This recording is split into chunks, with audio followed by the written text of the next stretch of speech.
Intention in relationships.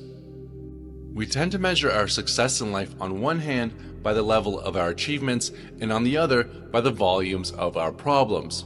Transurfing helps us not to fight problems and rather than how to solve them, how to avoid coming up against them in the first place. In the context of transurfing, our goals are also achieved in an uncommon way with the help of outer intention. One way or another, all of our problems and achievements are born of our relationships with other people, personal and professional. The question is, can outer intention be applied to relationships? The problem is that outer intention is elusive, difficult to control, or subject to personal will. However, there are techniques that you can use to activate its function implicitly. With a certain approach, outer intention can be set in motion so that it works independently, irrespective of your will, but nonetheless in your favor.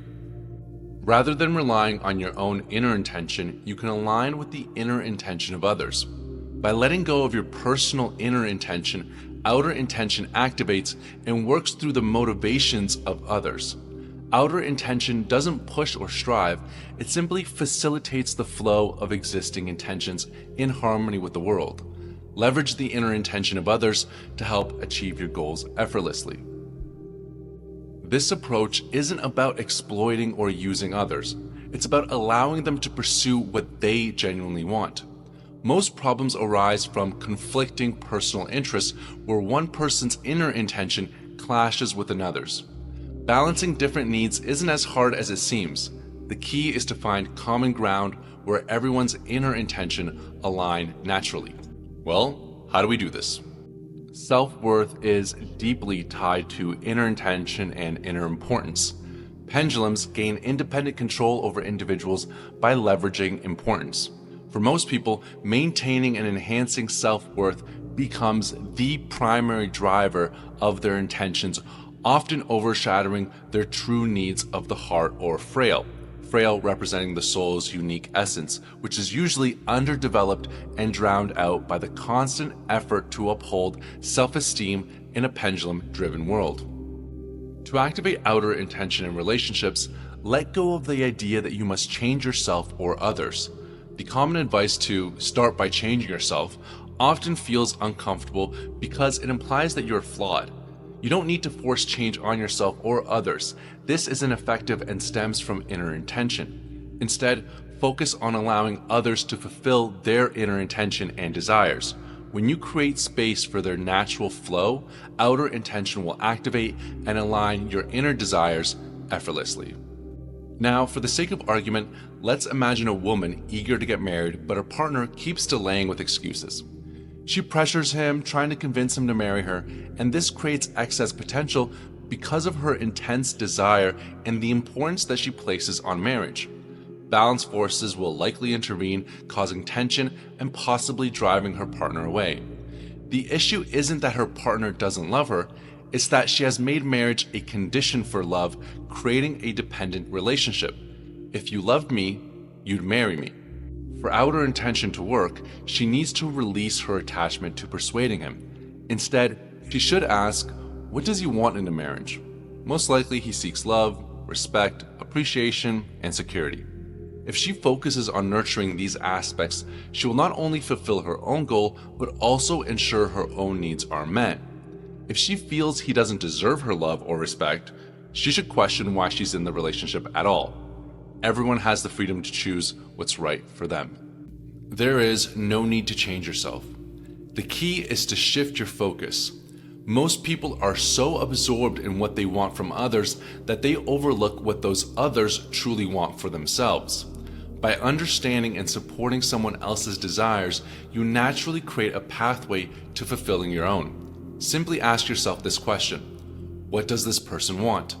This is like stepping back and finding the open window instead of banging against the closed pane. Once you align your efforts with their inner intention, your own intention transforms into outer intention, making your goals easier to achieve.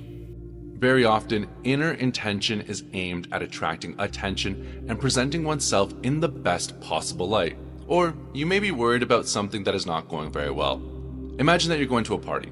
You may think that all the other people invited will have their eyes on you and be aware of where you're at all times, for they've gathered with the sole purpose of discussing what you're wearing, how you move, and what you talk about. If you were to hear someone in the group laughing, you would assume they were laughing at you, and you would catch so many disparaging looks. I do sympathize. We know you have, of course, twigged the situation should be interpreted in the opposite way. Everyone else at the party is primarily concerned with themselves and what other people think about them. How they treat other people is the last thing on their mind, so you can relax, take it easy, and feel free. Try not to act with a lack of pretension or affection, just give yourself the quality of naturalness and ease. So, to kind of reiterate, you draw attention to yourself by showing genuine interest in others. Focus on what they care about, including themselves, instead of pushing your own interests.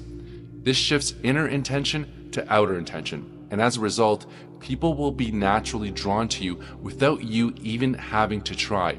Outer intention works subtly, but powerfully. Now, you might wonder, how does showing interest in others make me more interesting? The answer is simple. People are always most interested in themselves. Even if you were extremely attractive or impressive, their primary focus would still be on themselves. When you show interest in them, you fulfill their inner intention, creating a connection. They will then naturally direct attention back to you as you've become the source of their feeling of fulfillment. In everyday interactions, people are not focused on how interesting you are, but on how well you might fit in their lives as a potential partner for business, friendship, or love. Unlike the fascination fans have for celebrities, which is based on admiration from a distance, personal relationships are built on compatibility and mutual interest. When communicating, people are assessing whether you align with what they're looking for in a connection. When a person is with you, they are genuinely thinking of their own interests and consciously or unconsciously evaluating how well you would fit in their relationship script in which they feel personally fulfilled.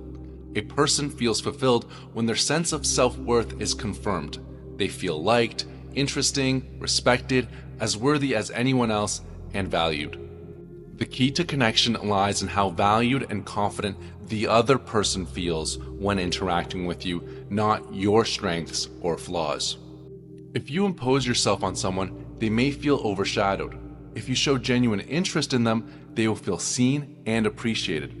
People are drawn to those who make them feel significant. They'll overlook your weaknesses if you boost their sense of self-worth.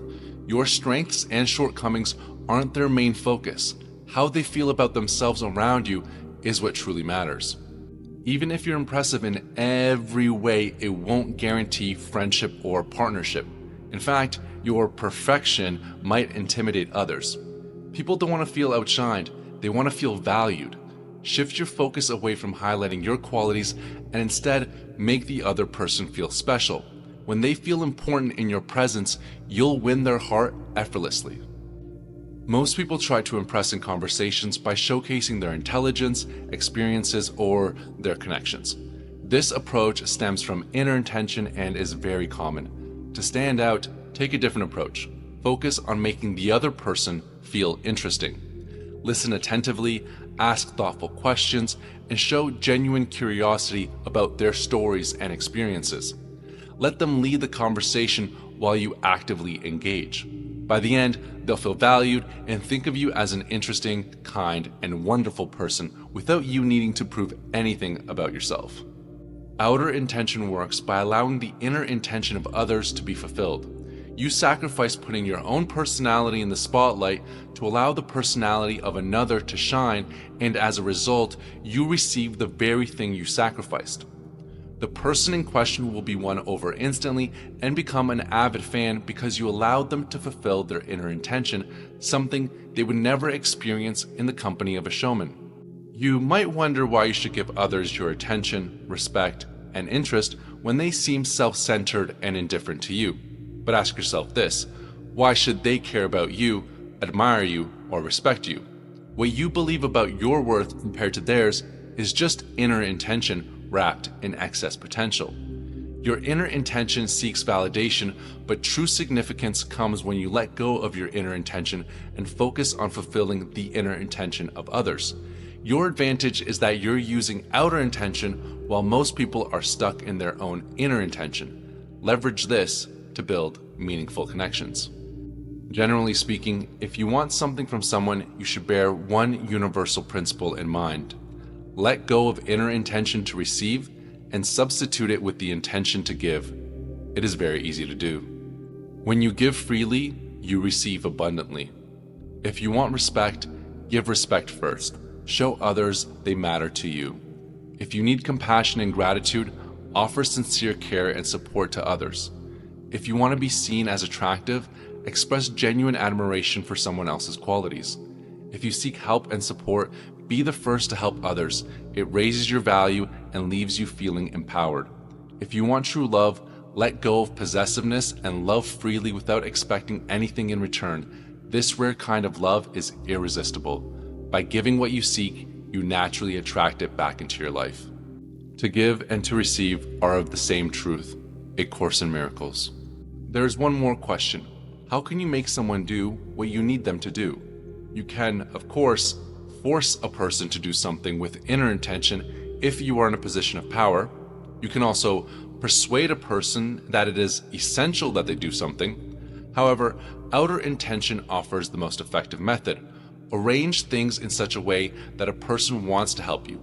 Arrange things so that it agrees with their goals and aspirations. Ask yourself, how can you connect what you want with another person's needs? Start by defining the other person's needs, what they strive for, and what they lack. It could be money, power, the respect of others, a sense of fulfillment from work well done, care for their children, prestige, a leading role on the team, social recognition, etc. All these things are variations on the theme of self-worth. Everyone wants to feel valued and significant. When someone feels unimportant or unneeded, they naturally seek ways to boost their sense of self-worth. Achieving goals can help raise confidence and inspire new ambitions, which is healthy and a natural process. Everyone seeks to feel more worthy in their own way, and this drive should not be judged. What's truly concerning is when someone loses their will to grow or pursue anything, though this is rare. Most people, if even only modestly, strive to improve their lives because they're dissatisfied with their current situation. To the left is Viktor Frankl, a psychiatrist and Holocaust survivor who wrote an incredible book called Man's Search for Meaning, which he describes how purpose and meaning can impact a person's mental health and overall resilience.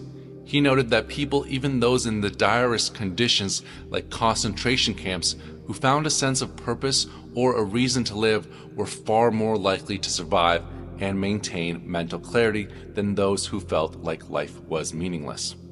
To motivate someone to act on a task important to you, connect it to their sense of self-worth. Show how completing the task could enhance their value or confidence. Once they act, please acknowledge and genuinely appreciate their efforts to reinforce their belief in themselves. By focusing on this principle, you can naturally inspire others to act in ways that benefit you both. Inner intention might lead you to pressure or manipulate someone, but outer intention works differently. Outer intention aligns your desires with their interests, encouraging them to act on their own best interest while also serving your needs. To activate this, shift your focus away from your own concerns and think about what matters most to them. For example, if you are involved in retail, you will be thinking about how you can sell your products to potential customers. The buyer, however, will not be thinking about how to please you, and neither do they want to be sold to. They want to buy. Can you see the difference? The buyer is more likely to be thinking, I wish everyone would stop trying to flog things to me and just let me choose what I want to buy. Do not think about how to sell your products. Think about what the buyer might want to purchase.